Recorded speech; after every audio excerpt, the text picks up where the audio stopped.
नमस्कार, मी डॉक्टर मच्छिंद्र बांगर महाराष्ट्रातील हवामान परिस्थिती संदर्भात ताजा अंदाज देणार आहे.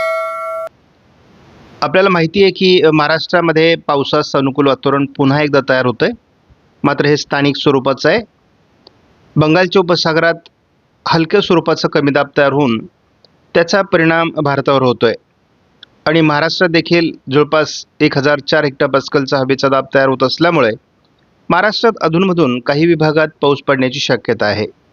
यापुढेही बंगालच्या उपसागरात सातत्याने हलके कमी दाब तयार होणार आहेत, ज्या कमी दाबांचा प्रभाव महाराष्ट्रावर होत राहील आणि त्यामुळे महाराष्ट्रात पावसाचे प्रमाण वाढत राहणार आहे.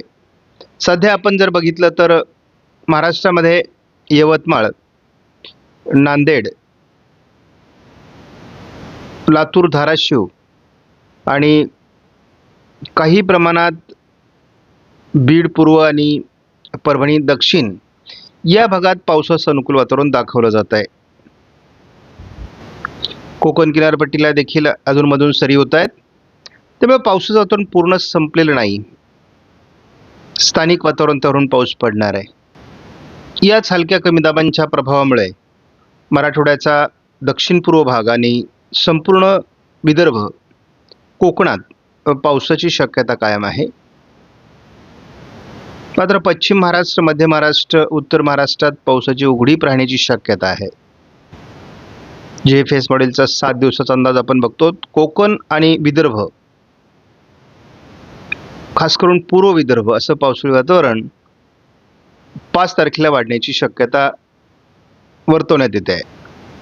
तीच परिस्थिती 6 तारखेला राहण्याची शक्यता आहे. विरळ पाऊस महाराष्ट्रात पडत राहणार आहे. प्रभाव कमी झाला आहे. 7 तारखेला देखील मराठवाडा, विदर्भ, कोकण असं हलकं पावसाळी वातावरण राहणार आहे. मात्र पूर्व विदर्भ आणि कोकण मध्यम सरी होऊ शकतात.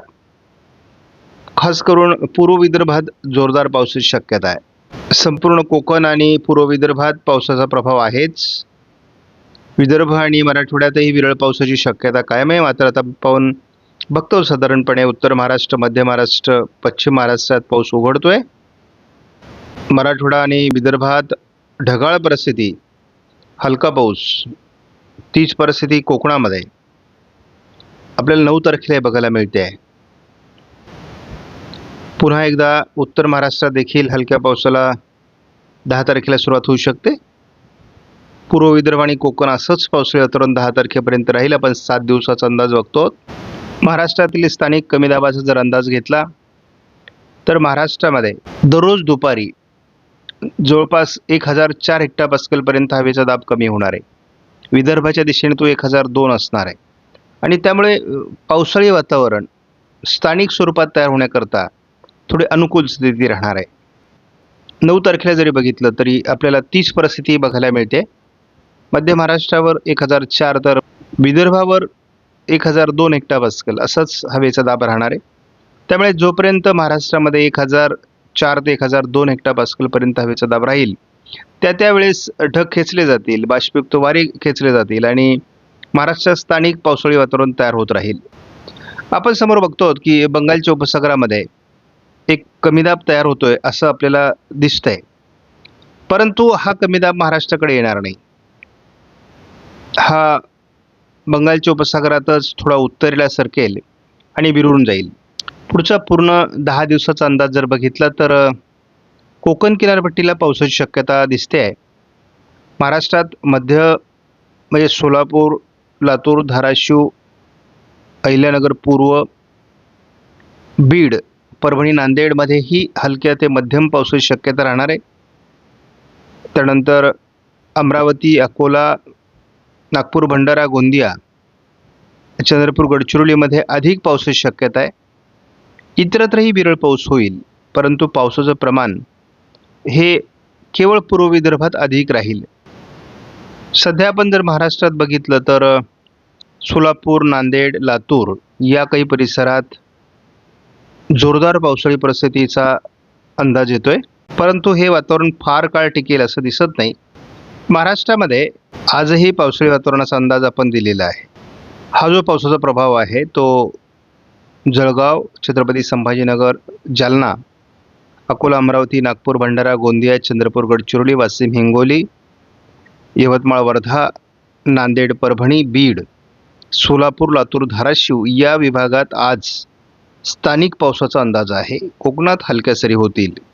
आपण 5 तारखेला हे बघतो की पूर्व जळगाव जिल्ह्यामध्ये अकोला, अमरावती, नागपूर, भंडारा, गोंदिया, बुलढाणा, छत्रपती संभाजीनगर, जालना, अहिल्यानगर पूर्व, बीड, नांदेड, परभणी, लातूर, धाराशिव, सोलापूर, नागपूर, भंडारा, गोंदिया,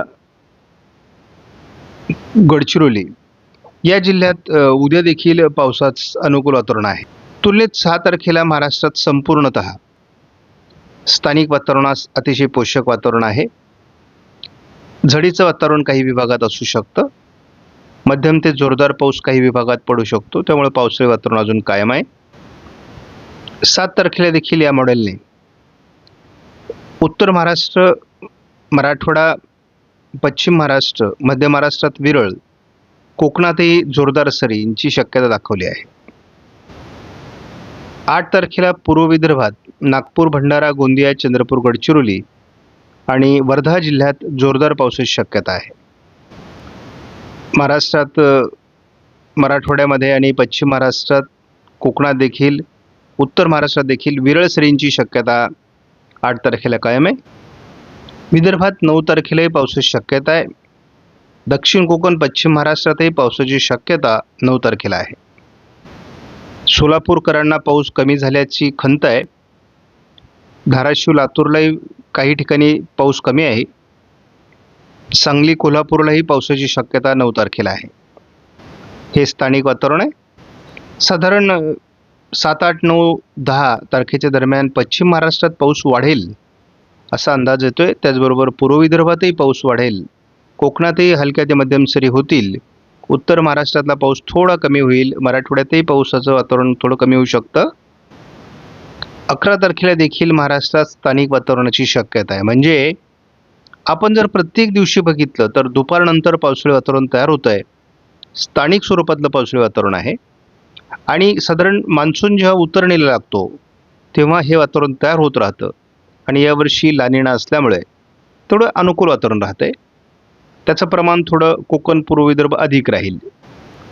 पूर्व भारताकडून आलेल्या एका कमी दाबामुळे 12 तारखेला जरी भारतात पावसाचं वातावरण वाढत असलं तरी देखील महाराष्ट्रात पावसाचं प्रमाण कमी होणार आहे. कोकणातही पावसाचं प्रमाण कमी होणार आहे. 13 तारखेला देखील हे कमी दाबाचं क्षेत्र राजस्थानपर्यंत पोहोचण्याची शक्यता आहे. आणि साधारणपणे हे राजस्थानपर्यंत पोहोचतं याचाच अर्थ परतीच्या पावसाला कुठल्याही प्रकारचं अनुकूल वातावरण नाही. परतीच्या पावसासाठी अजूनही आपल्याला प्रतीक्षा करावी लागणार आहे. साधारणपणे 12-13 तारखेला आत्ताच्या अंदाजानुसार महाराष्ट्रात पाऊस उघडलेला असेल.